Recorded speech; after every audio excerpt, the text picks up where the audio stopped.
महाभारत में भगवान कृष्ण ने सिर्फ अर्जुन का ही विषाद खत्म नहीं किया, कर्ण को भी बहुत बड़ी सीख दी। महाभारत में कर्ण भी भगवान कृष्ण को अपनी व्यथा सुना रहे हैं कि मेरी मां ने मुझे जन्म देते ही त्याग दिया, आचार्य द्रोण ने मुझे शिक्षा देने से मना कर दिया क्योंकि उनकी नजर में मैं क्षत्रिय नहीं था। द्रौपदी के स्वयंवर में मुझे अपमानित किया गया कि मैं राज परिवार का हिस्सा नहीं हूं। मुझे पूरे जीवन अपमान का घूंट पीना पड़ा। कर्ण पूछते हैं, केशव मेरा क्या अपराध था? भगवान कृष्ण जो कर्ण को जवाब देते हैं, मुझे ऐसा लगता है कि यह जवाब 1000 करोड़ टीचिंग के बराबर है। यह जवाब सीखने के बाद आदमी के पास हर सवाल का जवाब मिल जाएगा। जी हां, कृष्ण मुस्कुराते हैं और जवाब देते हैं कि हे सूर्यपुत्र, मेरा तो जन्म ही कारागार में हुआ।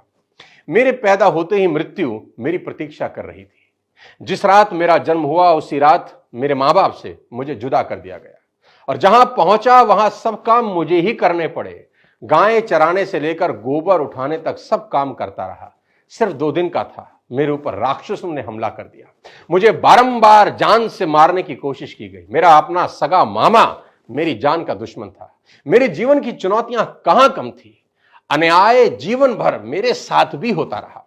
कृष्ण कर्ण को समझाते हुए बड़ी बात कह रहे हैं जो हमें सीखने की जरूरत है कि जीवन में आपका अपमान होता है, यह इंपॉर्टेंट नहीं है। इंपॉर्टेंट यह है आप उस अपमान का जवाब कैसे देते हैं। कर्ण जीवन भर अपने अतीत की कड़वाहट से भरे रहे, पर कृष्ण कभी अपने अतीत पर आरोप नहीं लगाते। कर्ण पीछे की ओर देखते हैं और कृष्ण आगे की तरफ। कुदरत ने दोनों के साथ अन्याय किया, पर कर्ण यह अन्याय कभी भूल नहीं पाए और कृष्ण को यह अन्याय कभी याद नहीं आया।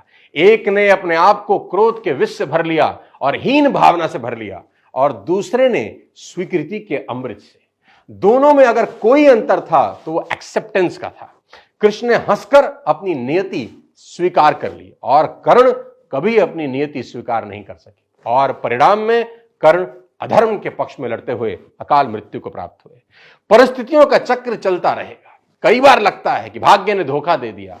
ये चुनाव हम पर है कि हम कर्ण की तरह रोएं या कृष्ण की तरह जीवन को उत्सव में बदल दें। जीवन में रोने के लिए नहीं, हंसने के कारण ढूंढने हैं, क्योंकि जीवन तो भगवान का भी कहां सरल था। जीवन है तो समस्या होगी ही, समस्या है तो हल भी